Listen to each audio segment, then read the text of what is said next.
Hello, नमस्कार। कैसे हैं आप लोग? स्वागत है आपका प्रोडिजी बायोलॉजी पर। और मैं हूं आपका शिक्षक अभिषेक ओझा। आज हम लोग एक 12th क्लास के एक छोटे से चैप्टर के ऊपर हम लोग क्या करने आए हैं, बात करने आए हैं, उसको समझने आए हैं। तो जैसा कि है कि आप बोर्ड पर देख रहे हैं कि मैंने बोर्ड पे क्या लिख रखा है। मैंने बोर्ड पे लिख रखा है male reproductive system. 12th class का जो पहला यूनिट है आपका रिप्रोडक्शन का, ये तीसरा चैप्टर, यानी जिसको हम लोग बोलते हैं ह्यूमन रिप्रोडक्शन। ह्यूमन रिप्रोडक्शन की जो चैप्टर है वो आपकी स्टार्ट होती है एक सब टॉपिक से, और वो सब टॉपिक है आपका ह्यूमन मेल रिप्रोडक्शन, यानी कि मेल रिप्रोडक्टिव सिस्टम के बारे में क्या करेंगे हम लोग बात करेंगे। ऐसे अगर देखा जाए तो हम लोग फर्टिलाइजेशन को 3 अलग अलग पार्ट में क्या करते हैं, हम लोग डिवाइड करते हैं।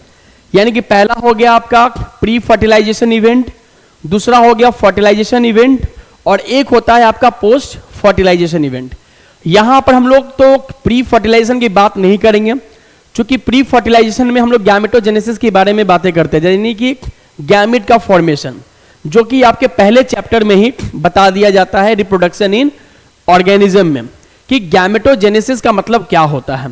वैसे इस चैप्टर में भी हम लोग डिटेल स्टडी करने वाले हैं गैमेटोजेनेसिस की, कि गैमेटोजेनेसिस का मतलब क्या होता है, और कब मियोसिस और कब माइटोसिस होकर के या तो वो स्पर्म बनाता है, नहीं तो फिर वो क्या बनाता है, ओवा बनाता है। तो अभी हम लोग क्लासिफाई करने की कोशिश करते हैं कि ह्यूमन रिप्रोडक्शन को हम लोग, यानी कि जो मेल रिप्रोडक्टिव सिस्टम है, उसको 3 अलग अलग पार्ट में क्या करेंगे, हम लोग डिवाइड करेंगे। हाँ बिल्कुल, कितने पार्ट में? 3 पार्ट में। 3 पार्ट में ही आपको एक सार समझ में आ जाएगा कि जो मेल रिप्रोडक्टिव सिस्टम है उसका सारा सिनेरियो क्या है ना। तो सबसे पहले हम लोग इसको 3 पार्ट में डिवाइड करते हैं। 3 पार्ट में आ जाए हम लोग। पहला हो गया आपका यहां पर फर्स्ट में एसोसिएट ग्लैंड। पहला यहां पर आपका हो गया एसोसिएट ग्लैंड। ग्लैंड के बारे में आप बिल्कुल जानते होंगे। ग्लैंड का काम होता है सिक्रीशन करने का, या तो वो हार्मोन का सिक्रीशन करेगा, या फिर वो क्या करेगा, एंजाइम का सिक्रीशन करेगा। कुछ वैसे भी ग्लैंड है जो कि हार्मोन भी सिक्रीट करते हैं और साथ में वो क्या करते हैं, एंजाइम भी सिक्रीट करते हैं। तो ऐसे ग्लैंड को हम लोग बोलते हैं हेटेरोक्राइन ग्लैंड, है ना। फिर से रिपीट कर रहा हूं मैं, ग्लैंड का काम है सिक्रीशन। सिक्रीशन क्या करेगा, हार्मोन्स, नहीं तो एंजाइम। कुछ ऐसे भी ग्लैंड है, या आप कहो कि जो कुछ ग्लैंड का नेचर है कि वो दोनों ही सिक्रीट करता है, या ये दोनों एंजाइम भी सिक्रीट करेगा और हार्मोन सिक्रीट करेगा, दोनों का ही सिक्रीशन होना है ना। तो सबसे पहले हम लोग बात कर लेते हैं एसोसिएट ग्लैंड की। एसोसिएट ग्लैंड में जो आपका पहला ए नंबर में क्या आ जाएगा, सेमाइनल वेसिकल, ये आपका पहला ग्लैंड हो गया। बी सेकंड में हम लोग आते हैं तो लिख सकते हैं प्रोस्टेट ग्लैंड, ये हो गया आपका दूसरा। अगर हम लोग सी यानी कि थर्ड की अगर हम लोग बातें करें तो थर्ड वाले को कहा जाता है बल्बो यूरेथ्रल ग्लैंड, जिसका एक और नाम है जिसको बोलते हैं हम लोग काउपर्स ग्लैंड, है ना, कॉपर्स ग्लैंड।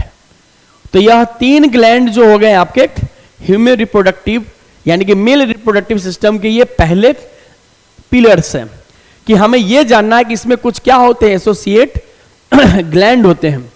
इन एसोसिएट ग्लैंड का काम क्या होता है, इनका काम होता है कि जो स्पर्म जो टेस्टिस में बनता है उसको और ज्यादा मैच्योर करना, है ना, क्या, उसको और ज्यादा मैच्योर करना।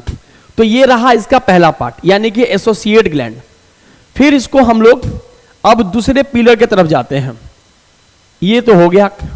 सेकंड में हम लोग ये डालते हैं कि इसके जो एक्सेसरी, इनके जो एक्सेसरी डक्ट है उनके बारे में भी हम लोग पढ़ेंगे। अब एक्सेसरी डक्ट का मतलब क्या होता है? डक्ट का मतलब होता है पाइप, है ना, जिससे जो चीजें ट्रांसफर हो। स्पर्म बनता है टेस्टिस में और ये फ्लो होता है थ्रू द पेनिस। तो वहां से यहां तक का जो सफर है वो जिस पाइप, जिस डक्ट के मदद से वो ट्रांसफर होता है उसे हम लोग क्या बोलते हैं? उसे हम लोग बोलते हैं एक्सेसरी डक्ट कहा जाता है ना। अब एक्सेसरी डक्ट में क्या क्या चीजें आएंगी उनके बारे में भी हम लोग जान लें। क्या क्या चीजें हैं जो आपके एक्सेसरी डक्ट में आता है? पहला, फर्स्ट एक्सेसरी डक्ट, पहला आप लिख लीजिए यहां पर रेटे टेस्टिस।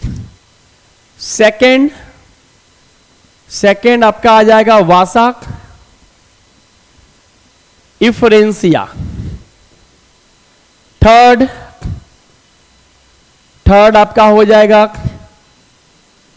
ईपी डाइडमिस। फोर्थ में आपका हो जाएगा वास डिफरेंस। ठीक है, 5 में हम लोग आ जाते हैं, यानी कि 5th में अगर हम लोग आ जाएं तो यहां पर हमें पढ़ना है